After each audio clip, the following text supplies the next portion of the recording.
Tangier, in the spring of 1952, was the most interesting city in the world. This is not a neutral assessment. Poirot made it on the morning of his arrival, standing on the deck of the ferry from Gibraltar as the city came into focus across the strait, the white buildings climbing the hillside above the harbour, the pale minarets, the Kasbah walls, amber in the early light.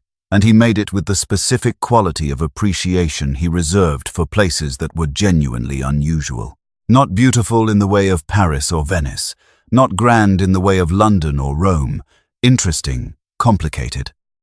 A city that had decided not to belong to anyone, and had spent decades in the enjoyment of this decision and the production of the specific conditions that belong to no one produces. The international zone of Tangier in 1952 was administered jointly by several European powers and existed in a state of institutionalized ambiguity that attracted, with the natural logic of ambiguity, everyone who had reason to prefer ambiguity to clarity.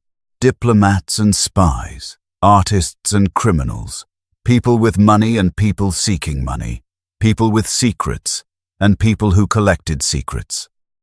People running toward something and people running away from something, and the city had the specific quality of a place that had seen enough of both to have stopped distinguishing between them. Poirot was there because of Hastings, specifically because Hastings had been in Tangier for 3 weeks on business, connected to an old friend from his Argentina years who had settled in the city and was involved in import operations of an entirely legal but elaborate variety. And Hastings had written to Poirot with the combination of enthusiasm and mild desperation that characterized his communications from exotic locations. "You must come, Poirot. The city is extraordinary. And there is a matter here that I think requires your specific attention." The matter. Poirot had been intrigued by the phrase. Not a problem, not a case, a matter. Hastings's selection of the word suggested something that was not yet fully formed, something he was not sure how to classify. He had come. He came off the ferry at 8 in the morning with his valise and his Homburg and his expression of a man prepared to be interested, and found Hastings waiting on the quay with the specific air of someone who has been waiting for 20 minutes and is relieved but cannot, in the relief, entirely suppress the undertone of anxiety. "Poirot," Hastings said. "Thank God." "Something happened last night." "Tell me," Poirot said. "Not here," Hastings said. He looked at the quay, the fishermen, the porters, the men who stood at quays in port cities watching arrivals with the professional attention of people for whom arrivals are information. "The hotel, the Minza. I have a car." He had a car. They drove through the waking city, the morning light on the white buildings, the narrow streets of the Medina coming to life, the more European streets of the Ville Nouvelle still quiet, the smell of salt and bread and diesel, and something floral that Poirot could not immediately identify. "Last night," Poirot said, "a man was found," Hastings said, carefully, "at the Grand Socco, the big market square. He was found by the night watchman of one of the stalls at approximately 2 in the morning. He was dead." "The city's authorities," Poirot said, "have been informed. The British consul has been notified. The man was British, or partly British. His name, the identification in his pocket said, was Philip Crane. I met him twice in the previous week. He was staying at the Minza." Hastings paused. "He was connected to the matter I wrote to you about." "Tell me about the matter," Poirot said. "At the hotel," Hastings said. "There are people I need you to meet." The Hotel Minza stood on the Rue de la Liberté, a broad, tree-lined street.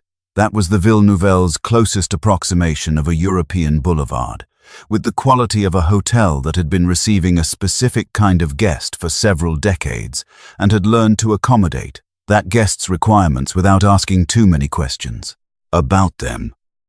It was an Andalusian palace converted to hospitality, with mosaic tilework and carved plaster, and a central courtyard with a fountain that the April morning was filling with the specific sound of water in a tiled enclosure. Hastings had a suite on the first floor. Poirot was given the room beside it. In the courtyard, over mint tea and the almond pastries that the Minza produced from somewhere in its kitchen at all hours. Hastings told him the matter. 3 weeks ago, Hastings had arrived in Tangier on the import business. His friend, an Argentinian named Ramirez, whose operations involved textiles moving between the Moroccan interior and European buyers, had introduced him, in the way of Tangier introductions, to the small community of British and European residents and regular visitors who comprised the city's professional and social life at the level Hastings occupied. Among these introductions, a woman named Celia Drummond, 44, who had been in Tangier for 6 years and who ran a small antiquities business, Moroccan craft objects, Berber jewelry, the occasional genuine historical piece from a shop in the Medina. She was, Hastings said, a woman of considerable intelligence and very specific knowledge of the city and its networks, and, separately, a man named Edward Voss, 51, who was in Tangier on what he described as diplomatic business, connected to his current position in the Foreign Office. He was the kind of Foreign Office man Hastings had known enough of them in his various foreign residencies to recognize the type who had a designated function and a real function, and preferred not to be asked to specify which was which. And Philip Crane, 47, the dead man. He had arrived in Tangier 12 days ago on what he described as a research trip. He was, or had been, a journalist who wrote on North African political affairs, which was a description broad enough to cover a considerable range of actual activities. These three knew each other, Poirot said. They knew each other, Hastings confirmed. Or at least, they were aware of each other. Tangier's European community is not large. The Minza is a specific gravity center. People who pass through with certain kinds of business end up here. And Philip Crane, Poirot said. He is dead at the Grand Socco, and the cause of death. The consul's physician examined him this morning. The early assessment is it is being described as a heart attack. He was 47 and not in the best of health, by appearances. The physician's report will take a day or two. He paused. But Celia Drummond came to me last night, before Crane was found. She came to my room at 11 o'clock, and she told me that Crane had come to her shop that afternoon and told her he believed he was being followed. He told her he had something, a document. He called it a document that certain people would very much like to have, and that he was not going to give it to them, and that he needed to get it to London without it being intercepted. And then he was found dead, Poirot said. And then he was found dead, Hastings confirmed. The document, Poirot said. Where is it? That, Hastings said, is the question that I believe is animating everyone in this hotel at this moment. She was waiting in the courtyard when Hastings brought Poirot down at 10, seated with a glass of tea, and the specific quality of someone who has been awake since the previous evening and is managing this with the controlled efficiency of someone for whom being awake all night is not entirely unusual. Celia Drummond, at 44, had the look of the long-term expatriate, the quality of a face shaped by years in a climate and a context other than the one it started in, a visible adaptation, like a plant that has grown in one direction for so long that the direction has become its form. She was handsome rather than beautiful, with the kind of face that demands attention not for conventional prettiness, but for the quality of the attention it pays to the world around it. Her eyes moved with the specific alertness of someone who has lived for 6 years in a city where information is the primary currency and has developed, through this, a constant monitoring habit. She told Poirot what she had told Hastings, with one addition. He gave me something, she said. Philip did. When he came to the shop yesterday afternoon, he gave me an envelope and asked me to keep it for him. He said if anything happened to him before he could collect it, I should give it to someone at the British consulate whose name he wrote on the outside of the envelope. She paused. The name on the outside of the envelope is not someone I know. It is not the consul or any of the consul's staff I have encountered. She paused again. It is the name of the man staying in room 14. Edward Voss, Poirot said. She looked at him. You know him? I know of him, Poirot said. My colleague told me about the guests. Tell me about Voss. She was quiet for a moment. I have been in Tangier for 6 years. In that time, I have met a great many people with Foreign Office connections. Edward Voss has been here 3 times in those 6 years, always for short periods, always described as diplomatic business. The first time I saw him, I thought he was a certain kind of diplomat. The second time, I revised my assessment. This time, she stopped. This time, I believe he and Philip Crane were here for the same reason. And that reason is not diplomacy and not journalism. What is the reason? Poirot said. There is a man, she said. A German man, now living in Tangier. He arrived 18 months ago. His name is the name he uses here is Karl Brandt. He is not German by birth, or not only. He is the kind of person that the specific context of the recent war produced. A man of several national identities and considerable intelligence work experience, who is now in Tangier because Tangier is the place for such people to be. A former intelligence operative, Poirot said. A former operative who worked for several parties at different times, in the manner of such men, who has, over the years, accumulated information that is still valuable to several of those parties, and who is now, I believe, attempting to sell some of that information to whichever buyer offers the best price. She paused. Philip Crane was a journalist. Yes. He was also, I believe, acting as an intermediary for a British intelligence interest in acquiring whatever Brandt was selling. And Voss, Poirot said. Voss is the principal, she said. Crane was his instrument in the field.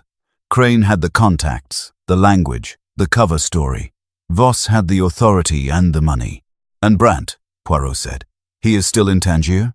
He has a house in the Kasbah, she said. He has been there 18 months. He will not leave easily. Because? Because whatever he is selling, he cannot sell it from a position of movement. He needs to be accessible, to be found. And the information itself. She paused. I believe the information is not a document exactly. It is knowledge. Knowledge that only Brandt possesses. But there is a supporting document, a physical record that corroborates what Brandt knows, and without which the knowledge is simply an old man's claims. She held Poirot's gaze. I believe that document was what Philip Crane was carrying, and I believe that the envelope Philip gave me is connected to it. The envelope, Poirot said. Do you have it with you? She reached into the bag beside her chair and placed a manila envelope on the table, sealed. On the outside, in handwriting that had the slightly hurried quality of someone writing under pressure, Edward Voss. Urgent. You have not opened it, Poirot said. Philip asked me to give it to the person named on the envelope, she said. That is what I intend to do. But, she paused, Philip is dead. And the man named on the envelope was, as far as I can determine, in this hotel when Philip died. She left the implication where it was. Poirot received it. Room 14 was on the first floor, 3 rooms from Hastings's suite, 4 from Poirot's. It had a balcony facing the garden that the Minza's back section looked onto. And on this balcony, in the April morning, Edward Voss was reading a newspaper with the focused ease of a man who reads in the specific way that intelligence people read everything in the paper and the manner of its presentation as potentially relevant. He was 51, with the quality that certain men acquire after decades in professions that require the management of appearance. A kind of smooth density, a surface that was agreeable and presented nothing that would invite specific reading. Medium height, well-dressed in the understated way of someone who has learned that conspicuous presentation is a liability. He had good eyes, watchful without appearing to watch, the specific skill of the professional observer. He received Poirot's knock with the blandly pleasant manner of someone who has been expecting something to arrive and has prepared a reception for it. Monsieur Poirot, he said. I was told you had arrived. By whom? Poirot said pleasantly. The hotel manager mentioned it. You are a notable guest. He held the door open. Come in. The room had the quality of a professional space, not in the obvious way, not with files and equipment, but in the specific way of a room in which someone has been doing work and has been careful about how that work is arranged. The surfaces were clear. The bag in the corner was closed. The newspaper on the balcony table was the only object in sight that was not entirely in order. Poirot sat down. Voss sat across from him. "Philip Crane," Poirot said. "A sad business," Voss said. "He came here for your purposes," Poirot said. "He was acting on your behalf in the matter of Karl Brandt and whatever Brandt has been offering." Voss looked at him with the expression of a man assessing how much was known and deciding that the known quantity was sufficient to make full performance of ignorance counterproductive. "Philip was a freelance," Voss said. "He worked for various interests." "He worked for you on this occasion," Poirot said. "He was found with your name written on an envelope that he gave to Celia Drummond yesterday afternoon, instructing her to deliver it to you in the event of something happening to him." He paused. "Something has happened to him." Voss's face did something. It was a small thing, a very brief reorganization of the composed surface. "He gave something to Drummond," he said. "He gave Drummond an envelope with your name on it," Poirot said. "I have not opened it. Miss Drummond has not opened it. It is intact." "I would like it," Voss said. "You will have it," Poirot said. "When I understand the full picture of why Philip Crane is dead, and whether the full picture is something that should be in the hands of Japp's counterparts at Scotland Yard, rather than in your hands alone," he held Voss's gaze pleasantly. "You are Foreign Office. You have authority in certain spheres. Philip Crane is dead. The sphere of authority over a dead man is not automatically the Foreign Office's." Voss was quiet for a moment. "What do you want to know?" "Karl Brandt," Poirot said. "Begin there.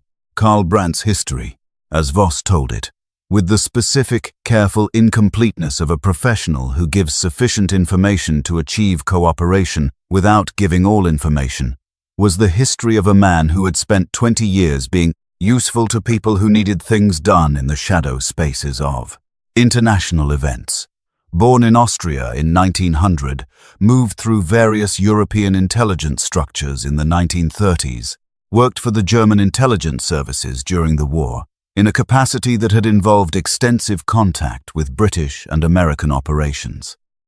Not a double agent in the formal sense, more what the intelligence world described, with its characteristic indirection, as a man who understood the art of the possible. After the war, he had been of interest to several services who believed he knew specific things about specific operations and specific individuals. He had spent several years in the orbit of various intelligence communities, providing information in exchange for protection and money.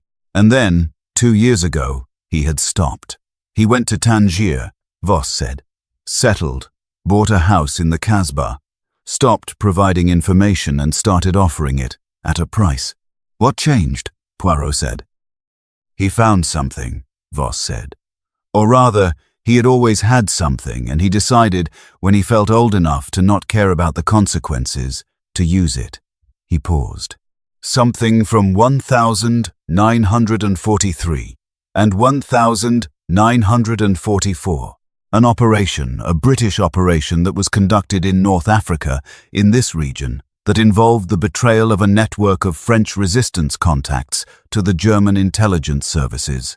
The network was destroyed. 7 people died. And the British operation," Poirot said, "was authorized by someone who is now—" Voss stopped.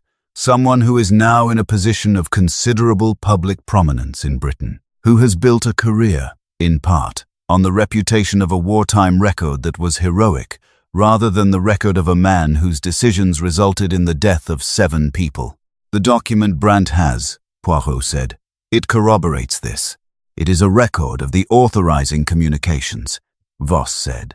"Cables, orders, the documentary trail of a decision made at a specific level of the wartime intelligence structure. With those documents, the case is unambiguous. Without them, it is Brandt's word against the word of a man with the full weight of his public position and his reputation. And Philip Crane was here to acquire these documents," Poirot said. "To complete the acquisition," Voss said. "Brandt and I had been in negotiation for 3 months. Crane was the final element, the person who would physically complete the transaction and bring the documents back to London. He paused. But then Crane was found dead at the Grand Socco, and the documents are either with Miss Drummond in the envelope or somewhere else entirely. Who else knows about the acquisition? Poirot said. Voss looked at the window. That is the question I've been asking myself since 6 this morning, he said. The person whose wartime record is at issue, Poirot said. He would have reason to prevent the acquisition, if he knew about it, Voss said. And does he know about it? Poirot said. Voss's composure showed a slight fracture, the very specific fracture of a man acknowledging that his operation has been compromised. I think he may, he said. Because Philip Crane, he stopped. Philip Crane had very good contacts. He was also, it is possible, not as exclusively loyal to this operation as I believed him to be. He may have been playing both sides, Poirot said. I think it is possible, Voss said. And if he was, and if the information about the acquisition reached the man we are discussing, then Crane's death is not a heart attack, Poirot said. Voss said nothing. I need the name, Poirot said. The man in London. The person whose wartime record is at issue. Voss was quiet for a very long time. Then he said the name. Poirot recognized it immediately. A man of considerable prominence. A man whose public life had been built, in significant part, on a specific wartime reputation. A man who had, through the 15 years since the war, accumulated the specific political and social capital that war heroes accumulate in England. If the documents surface, Poirot said, his position is untenable. His position, his career, and potentially his freedom, Voss said. The 7 people who died were French citizens. France has an interest in this matter. And who represents his interests in Tangier, Poirot said. Who, specifically, is in this city that you are aware of beyond the principles we have discussed with reason to prevent the acquisition? Voss looked at him with the expression of a man who is about to say something he has been thinking for some time and has not said. There is someone, he said. In the hotel. I have been watching them since yesterday. Their name, Poirot said. She is staying in room 8, Voss said. Her name is, she is registered as Frances Holt. She arrived the same day as Crane. She has been watching the people in this hotel. He paused. Including me. Frances Holt, room 8, was 36 years old, and was when Poirot knocked at 11:30 in the middle of packing a bag. Not the casual packing of someone reorganizing luggage. The specific, methodical packing of someone who has decided to leave and is leaving at the first available opportunity. She heard the knock and did not immediately open the door. Poirot heard, from the other side, the specific silence of someone weighing options. Then the door opened. She was 36 and she had a face that had been pretty in a conventional way and had acquired, over whatever the previous 10 years had contained, a sharpness that was more interesting. She was dressed for travel, practical clothes, the minimum of ornamentation. The bag on the bed was half full. She looked at Poirot and then looked past him at the corridor. He told you about me, she said. Mr. Voss noted that you had arrived the same day as Mr. Crane and had been observing the hotel's guests, Poirot said. May I come in? She stood back. He came in. She sat on the edge of the bed. She did not close the bag. She did not pretend she had not been packing. I work for a man named Alderton, she said, after a moment. The name meant something to Poirot, not immediately the specific name, but the category of man. Alderton is he employed me to come here and establish whether certain documents existed and, if they did, to prevent them from being acquired by the people Voss represents. You work for the man whose wartime record the documents concern, Poirot said. She looked at him steadily. I work for a man who has asked me to protect his interests. I am a private inquiry agent. The nature of the interests I protect is I prefer not to always know. But in this case, you know, Poirot said. In this case, I have inferred, she said. I inferred enough to understand what Philip Crane was doing here and why. I inferred enough to understand who else was here and for what purpose. And Philip Crane, Poirot said. "He was found dead at the Grand Socco last night." "I know," she said. "Where were you between 10 o'clock and 2 o'clock last night?" She looked at him. "In my room, alone. No one can confirm this." She paused. "Crane was poisoned, I expect. The Tangier authorities will call it a heart attack, because calling it a poisoning creates complications they prefer to avoid. But Crane was in reasonably good health for his age, and he was poisoned." "How do you know this?" Poirot said. "Because I was in the Medina yesterday evening," she said. "At 8 o'clock, I followed Crane. He met someone not Brandt, someone I didn't recognize in a cafe in the small Medina near the Petit Socco. They had tea. I could not hear what was said. When they parted, Crane went toward the Grand Socco. I did not follow him beyond that point." She paused. "I did not kill him, but whoever he met in that cafe may have." "The person he met," Poirot said. "Describe them." She described a man in his 50s, dark-complexioned, well-dressed in a way that was international rather than specifically local, carrying a briefcase. Not Moroccan, she thought. Spanish, possibly, or Italian. "He had a briefcase," she said. When they parted, Crane had the briefcase. He was carrying it when he walked toward the Grand Socco. "And the briefcase was not found with Crane's body," Poirot said. She looked at him. "The consul's inventory of Crane's possessions," Poirot said, "as provided to Hastings, does not mention a briefcase." "Which means someone took it," she said. "Between the Grand Socco and the discovery of his body." "Yes," Poirot said. She looked at the half-packed bag. She looked at Poirot. "I am going to ask you something directly," Poirot said, "and I would appreciate a direct answer. Did James Alderton, the man you work for, instruct you to prevent the acquisition by any means necessary? Not merely by observation and intelligence, but by any means?" She was quiet for a long time. "He told me," she said carefully, "that the documents reaching London would be catastrophic for him. He used the word catastrophic. He told me I had complete authority to manage the situation as I judged necessary.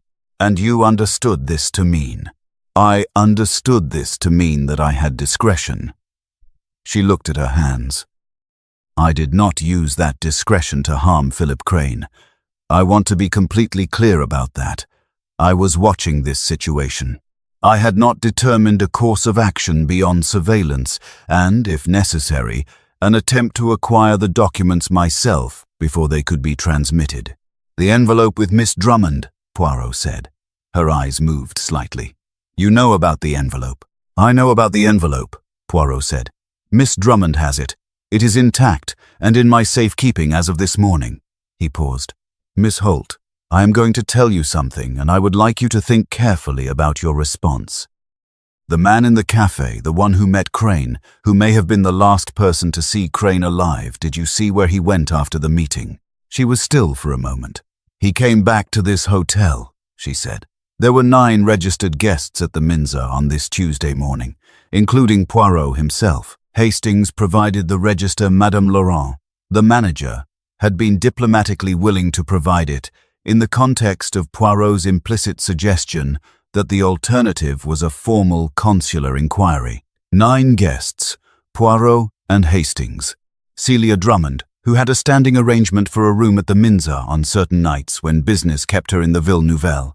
Edward Voss, Francis Holt, and 4 others whose names and ostensible purposes Poirot now examined with the attention they deserved. A Mr. and Mrs. Fletcher from Manchester, celebrating their anniversary touring the region, which was an increasingly popular thing for British couples to do, and they had the specific quality of people doing exactly what they said they were doing. Comfortable, pleasant, entirely innocent of anything except enthusiasm. A Professor Gerard from Paris, who was in Tangier for academic purposes, connected to his research on pre-Islamic North African archaeology.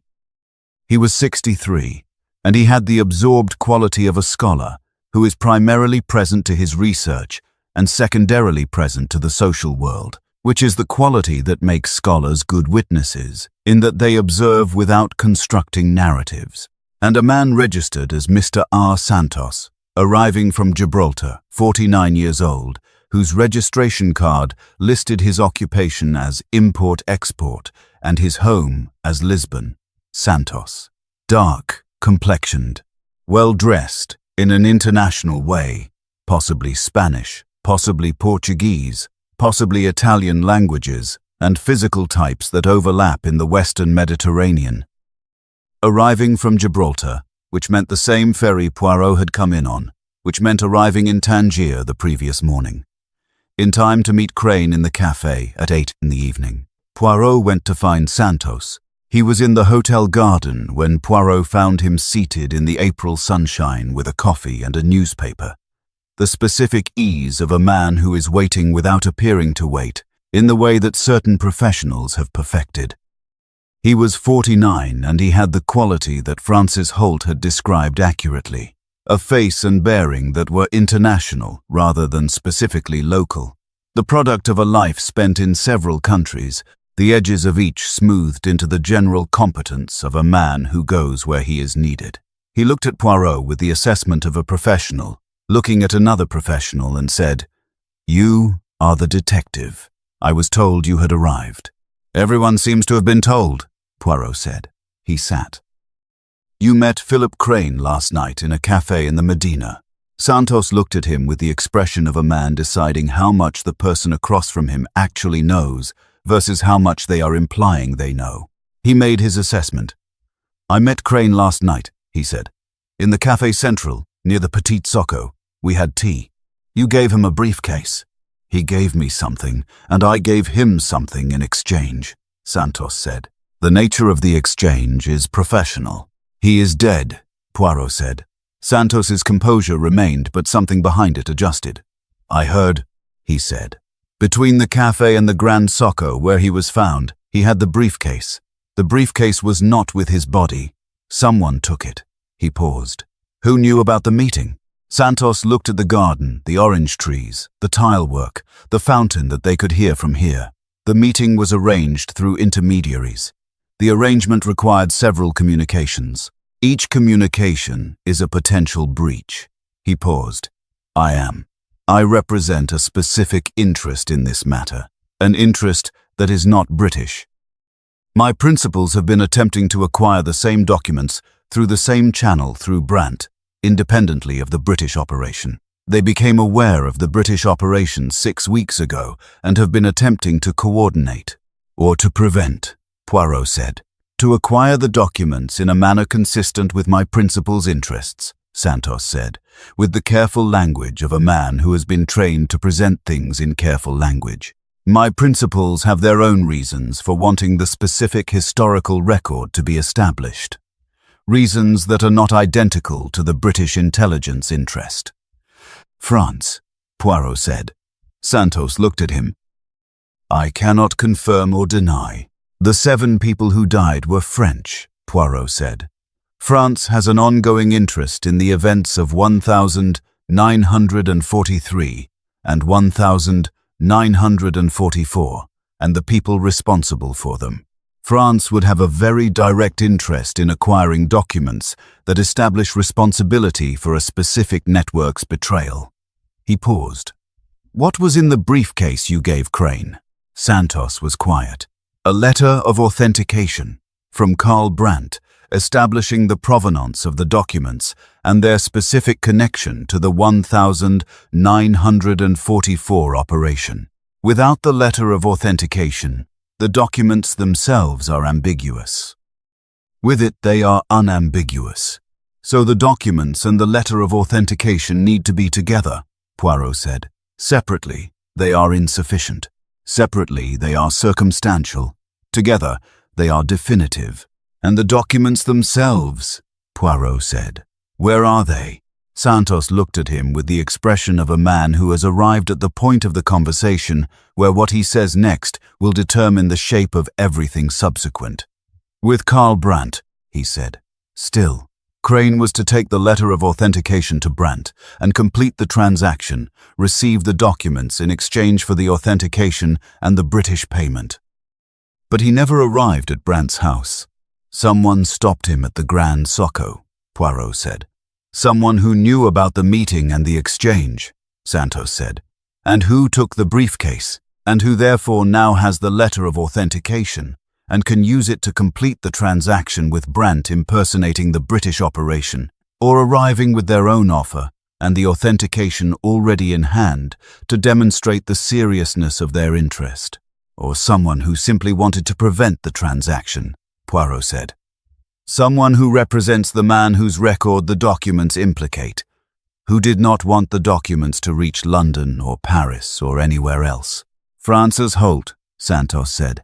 Miss Holt denies taking the briefcase, Poirot said. Miss Holt works for Alderton, Santos said. She came here to protect Alderton. She came here to observe, Poirot said. Whether she moved from observation to action, that is the question. He paused. The briefcase. Do you know what Alderton's instructions to Miss Holt were? I know that Alderton learned about the transaction from someone close to Voss, Santos said. That is how he knew to send someone here. He had a source inside the British operation. He paused. If Holt knew about the cafe meeting, she knew it from Alderton, who knew it from his source.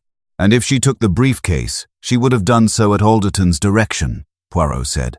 Or on her own initiative, Santos said. If she understood that the transaction was about to be completed and that the authentication was the critical element. Poirot was quiet for a moment. Mr. Santos, I am going to need your cooperation, not on behalf of your principles. On behalf of the truth of what happened to Philip Crane. He held Santos's gaze. A man is dead. The question of what he died of and who is responsible is more important than any document or any authentication or any intelligence interest. I hope your principles will agree with this. Santos looked at the garden for a long moment. What do you need? He said. Brandt's house was in the upper Casbah, reached through a sequence of increasingly narrow lanes that the Casbah's geography produced with the logic of a place that had been building itself organically for several hundred years. The house itself was invisible from the lane, a blue-painted door set into a whitewashed wall, no different from a dozen other blue doors in 100 other whitewashed walls. Celia Drummond had brought them. She knew the Casbah with the specific knowledge of someone who had spent 6 years in the Medina, building a business that required navigating its geography and its human networks simultaneously.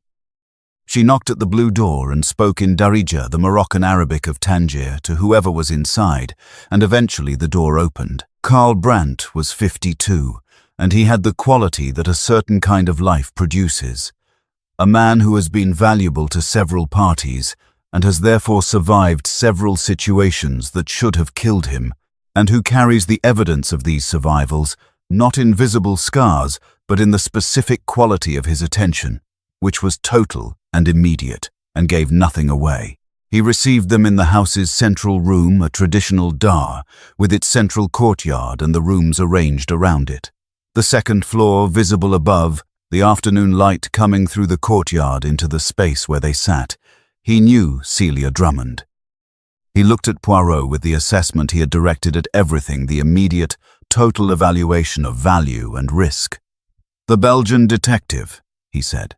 His English was accented but fluent. Crane mentioned you might come.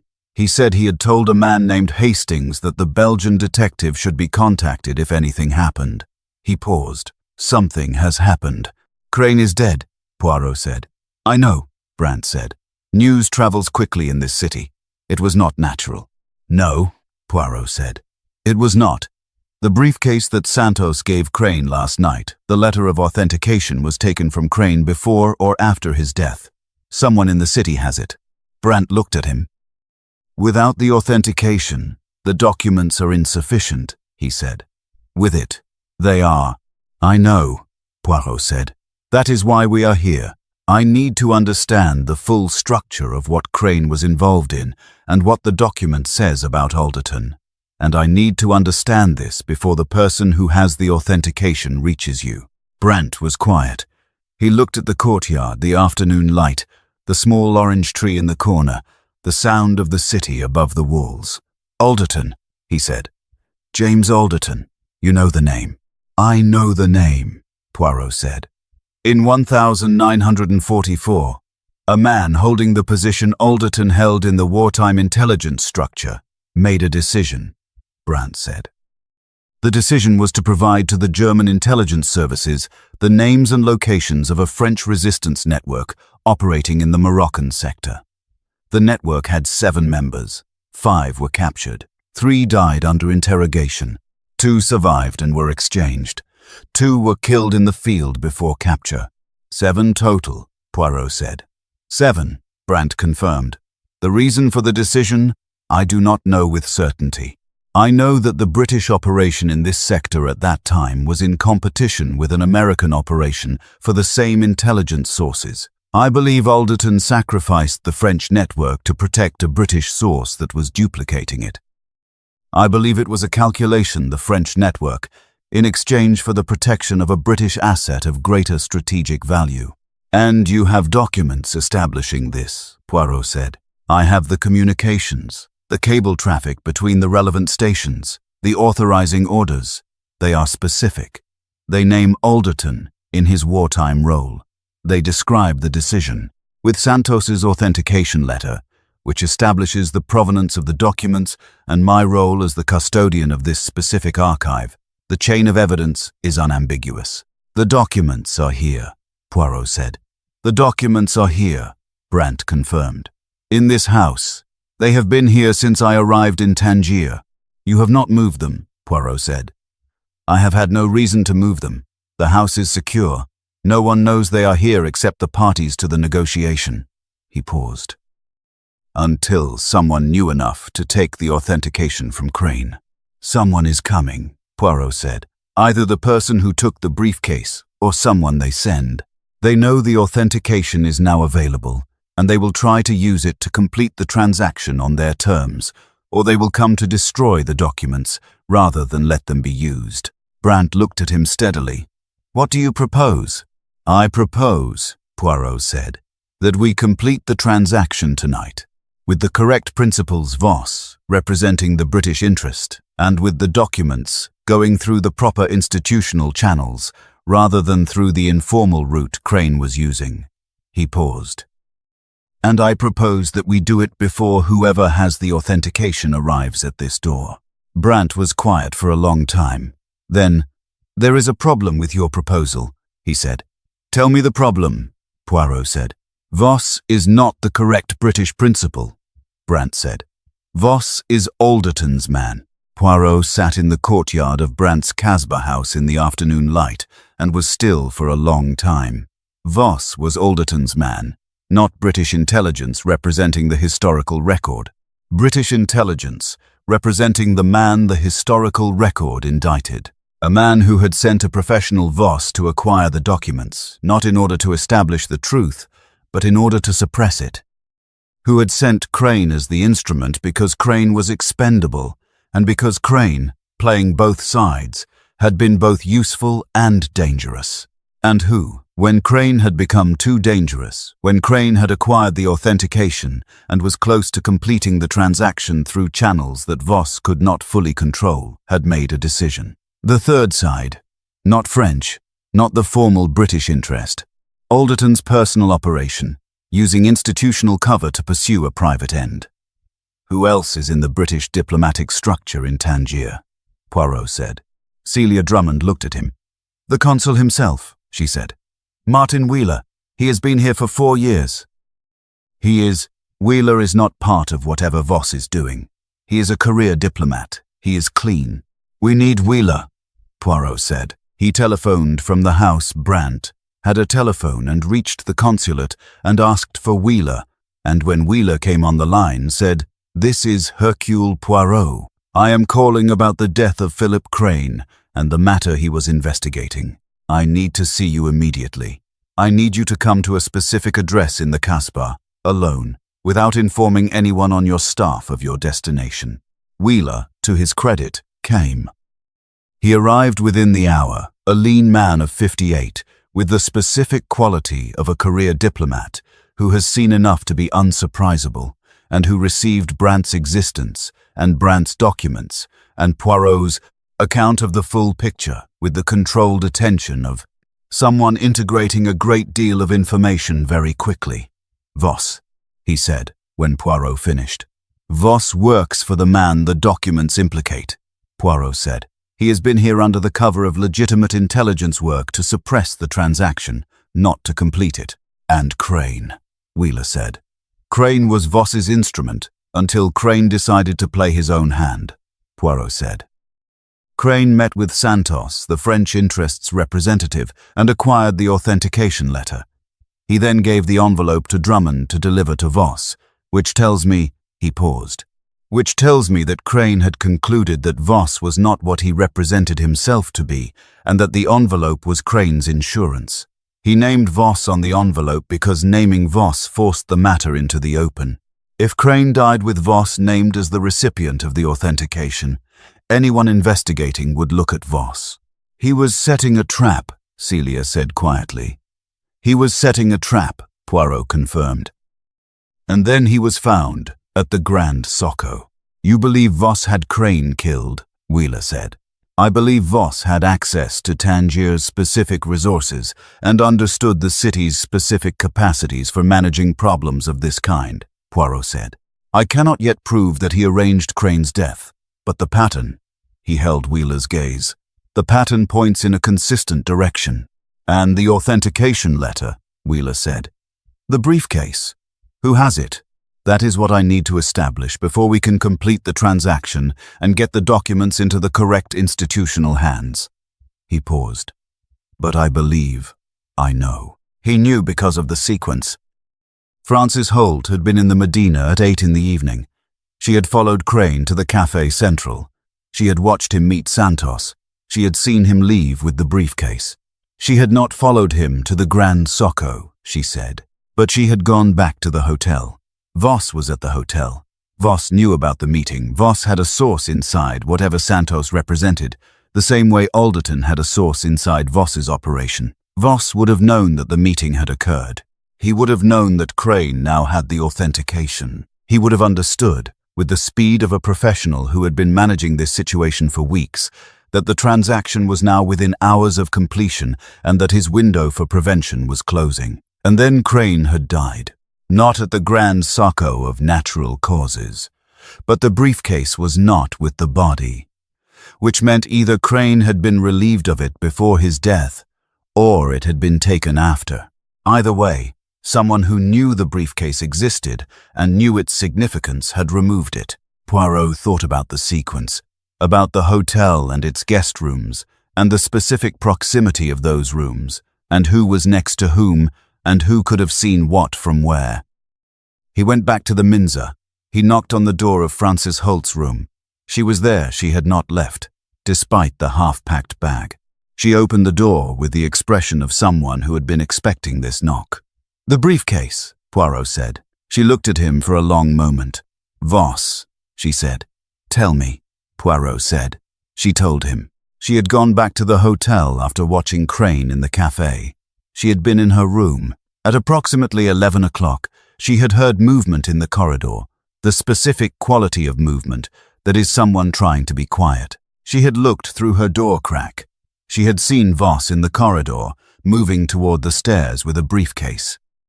Not Crane's briefcase, she said, Voss's briefcase. But Crane's briefcase was, I had seen it, when Crane left the cafe with it. Dark brown leather, a silver clasp.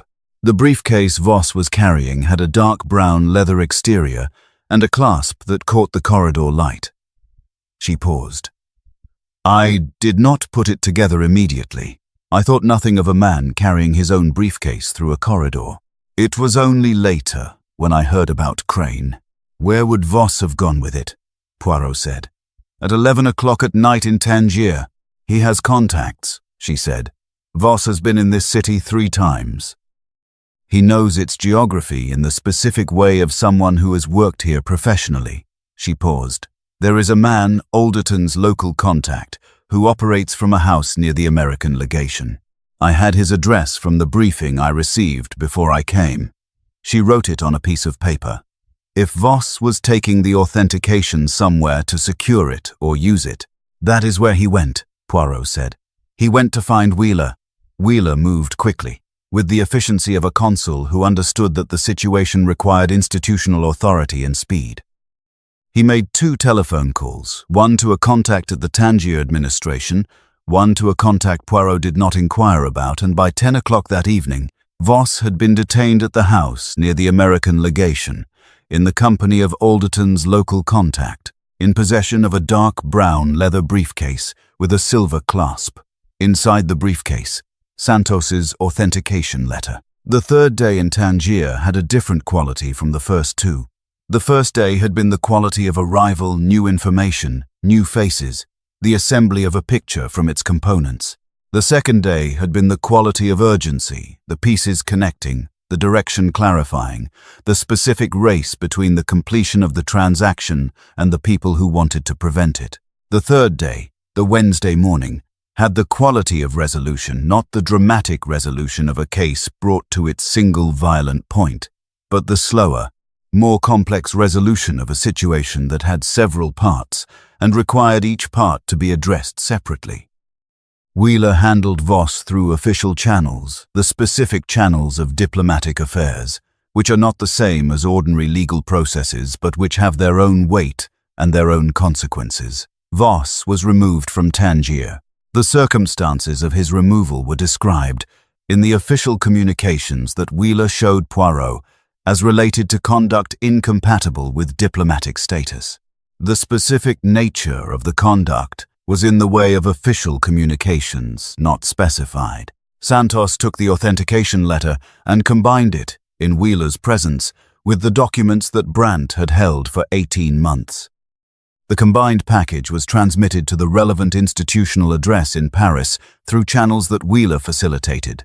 The consul understood that the French interest in the matter was legitimate and that obstructing it was not in anyone's long-term interest. The question of what would happen to James Alderton, the man whose wartime record the documents concerned, was not a question Poirot could answer from Tangier. It was a question for the institutional processes of 2 countries and the specific legal and political mechanisms that such processes involved. It would be slow. It might be imperfect. But the documents were now in the correct institutional hands and the chain of evidence was intact, and that was the condition that made everything else possible. Philip Crane. The physician's analysis, completed by Wednesday morning, had found, in the residue of the tea glass at the Café Central the glass Crane had used, identified by the café owner with the cooperation that Wheeler's official presence facilitated a substance consistent with a specific kind of cardiac toxin. Not undetectable, not with proper examination, but not detectable in a standard examination, of a man found dead at 2 in the morning in a public square by a night watchman who expected nothing unusual. The question of who had administered it, whether at the café, in the tea, or whether Crane had been reached by some other means between the café and the Grand Socco, was a question for the ongoing investigation. What was established was that it was not natural. What was established was that the briefcase had been in Voss's possession. What was established was the full picture. Poirot sat in the Minster courtyard on the 3rd morning, with Hastings and Celia Drummond and the fountain, and the orange trees, and the April light of Tangier, at its best, the light that made the city look like a painting of itself. And that justified, in this specific hour, everyone who had ever decided that a city belonging to no one was the most interesting city in the world. Brandt, Hastings said. What happens to him? He has served his purpose, Poirot said. His information is in the correct hands. Whether he faces any personal consequences for his wartime activities, that is a question the institutions will determine. He is 52, and he has been living carefully in a city that accommodates careful living. I suspect he will continue to do so. And Frances Holt, Hastings said. Miss Holt came here to protect a man she was employed by without full knowledge of what she was protecting, Poirot said. When the full knowledge became available to her, the understanding that Voss was not who she thought, and that Crane's death was connected to the operation she was part of, she told me what she had seen. Without that information, the connection to Voss would have been much harder to establish. He paused. She is not innocent of all complicity. but her complicity is of the kind that belongs to people who are given partial information by employers and who make reasonable inferences from the parts they have. He looked at the orange tree. She will return to London. What she does with what she now knows about Alderton, whether she maintains the employment or terminates it, whether she considers herself obligated to provide what she knows to anyone officially, that is her decision. Alderton, Hastings said. The man himself is in London, Poirot said. With a career and a reputation, and the full weight of his public position, and the knowledge, now, that the documents exist and are in institutional hands. Whether the institutions have the will and the authority to bring the matter to a formal conclusion, that I cannot determine. He sipped his tea. But the documents exist. The record is established. These things cannot be undone. Celia Drummond was looking at the courtyard with the expression of someone who has lived in this city long enough to have a specific relationship with the word established. In Tangier, she said, nothing is ever simply established. Everything is subject to renegotiation. That is true of Tangier, Poirot said. It is also true of the world beyond Tangier. The difference is that in Tangier, the renegotiation is visible. Elsewhere, it is conducted beneath the surface of propriety and protocol, which makes it harder to see but no less real. He set down his tea glass. The documents are the beginning, not the end. You sound tired of it, Hastings said. Poirot looked at the fountain, the small, steady sound of water in a tiled enclosure in a city that was 3,000 years old and had seen the passage of many powers and the persistence of none of them, and the persistence of the city itself, belonging to no one, and therefore in its own way belonging to everyone. I am not tired, Poirot said. I am reflective. These are different things. He stood. We take the morning ferry. You don't want to stay, Hastings said. The city is extraordinary, Poirot said. It is also finished with us for the moment. And I prefer London in April to Tangier in April, Hastings, because London in April is cold and unremarkable, and the tisane at Whitehaven Mansions is made precisely as I require it, which the Minzer's kitchen, admirable as it is, cannot replicate. He put on his Homburg. Come, the ferry does not wait. He walked out of the courtyard and through the tiled entrance hall and onto the Rue de la Liberté, where the Tangier morning was doing its April things, the light on the white buildings, the smell of bread and exhaust, the city going about the ordinary business of being extraordinary. He walked without looking back. Hastings, behind him, looked back once at the hotel, at the courtyard visible through the entrance, at the city, rising behind it, up the hillside to the Casbah, where the blue door of Karl Brandt's house was one of 100 blue doors in 100 white walls. Then he followed Poirot toward the harbour. The matter resolved itself, the way matters of this kind resolve not in a single, clean, public moment, but in a series of institutional communications and private negotiations and the slow working of accountability through structures that are imperfect, but are, in the end, the only structures available. James Alderton resigned his public position 6 weeks after Poirot returned from Tangier. The resignation was described, in the announcement, as voluntary and connected to health. The people who needed to know the real reason knew it. The people who did not need to know did not know. This is the English way with these things. Philip Crane's death was officially attributed, in the Tangier administration's record, to a heart attack of natural causes. The British Foreign Office received a separate private communication from Wheeler that made the true finding available to the relevant parties. Whether this private communication led to any further action was not something Poirot was able to determine. Santos conveyed, through a letter addressed to Celia Drummond's Tangier shop and forwarded to Whitehaven Mansions, the appreciation of the French interest for the outcome of the matter. The letter was signed with an initial and contained no other identifying information, which was consistent with Santos and consistent with the general principle of the matter. Poirot read the letter at his desk with his morning tisane and noted its contents and placed it in the file with the case notes and closed the file. He looked out at the London morning April, cold, Unremarkable, exactly as described. Hastings appeared at noon, as he did periodically when London was being boring enough that he came to Whitehaven Mansions to be less bored. He had the expression he always had when a case had concluded and left behind it the specific residue of unfinished business that certain cases produce. Alderton resigned, he said. Yes, Poirot said. That's all? He just resigns? The 7 people who died in 1944 are still dead, Poirot said. The resignation does not change that. What it changes is the record, the public record, the institutional record, the account of what happened as told by the structures that keep those accounts. It is insufficient. It is also what is available. It doesn't feel like enough, Hastings said. No, Poirot agreed. It rarely does. He picked up his tisane. But it is more than there was 3 weeks ago. The documents exist. The record is established. The families of the 7 people who died can now, if the institutional process continues as it should, have that record acknowledged. He paused. These are not small things. Crane, Hastings said. He died for this.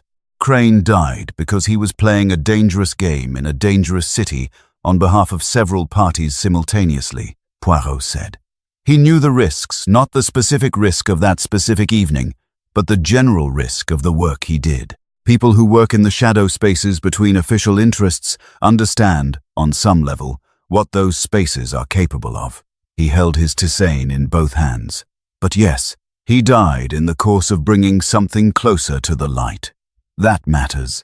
I prefer to note that it matters rather than noting only that he died. 3 days, Hastings said.